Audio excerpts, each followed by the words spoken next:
0-2-7-47-5 ఇవి ర్యాంకులు కాదు, లేకుంటే ఇంకేదో కాంపిటీషన్లో నెంబర్లు కాదు, మొబైల్ నెంబర్లు కాదు.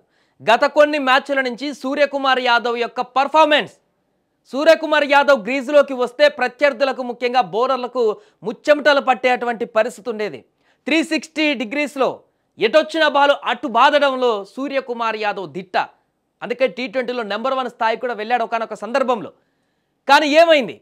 కెప్టెన్సీ వచ్చినప్పటి నుంచి గత 19 మ్యాచ్లలో చూసుకుంటే పేలవమైనటువంటి ప్రదర్శన, ఇన్నింగ్స్ గాడి తప్పుతున్నాయి.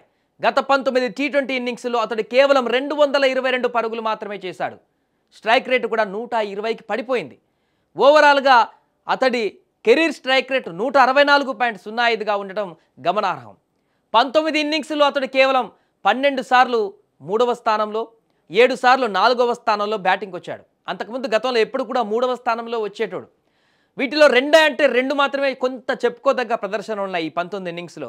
ఒకటి 47 పరుగులు, ఒకటి 39 పరుగులు.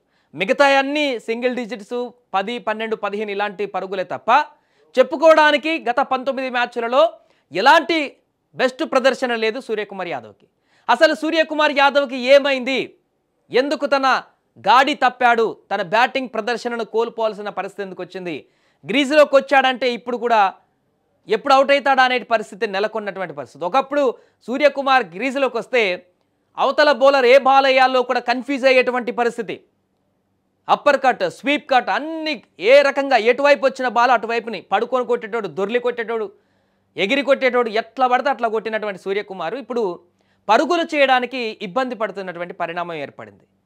రెండవ టీ20 సౌత్ ఆఫ్రికా తోటి తాజాగా ఈ మ్యాచ్లో కూడా కేవలం 5 పరుగులు చేసి వెనుదిరిగినటువంటి పరిస్థితి. కీలకమైనటువంటి మ్యాచ్లో భారీ ఇన్నింగ్స్ స్కోర్ చేయాల్సిన పరిస్థితి ఉన్నప్పుడు, ఒకవైపు ఆల్రెడీ శుభం గిల్ అవుట్ అయిపోయినప్పుడు డక్అవుట్కి కెప్టెన్సీగా బాధ్యతాయుత ఇన్నింగ్స్ ఆడాల్సినటువంటి స్థానంలో ఉండి నిర్లక్ష్యమైనటువంటి షాట్తో మరొకసారి సూర్యకుమార్ యాదవ్ వెనుదిరిగాడు.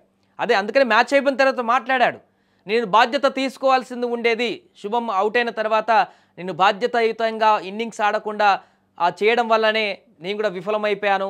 అందరం ఎప్పుడు కూడా అభిషేక్ మీదనే డిపెండ్ అవ్వడం అనేది కుదరదు కదా, మేము కూడా మా బాధ్యత నిర్వర్తించేది ఉండే, మా వల్లనే మ్యాచ్ ఓడిపోయాయని చెప్పుకుంటూ వచ్చాడు సూర్యకుమార్ రెండో టీ20. సరే, ఈ విషయం పక్కన పెట్టండి. మిగతా మ్యాచ్లకు ఏమైంది? అంతకుముందు కూడా 12 పరుగులే మొదటి టీ20 మ్యాచ్లో సౌత్ ఆఫ్రికా తోటి.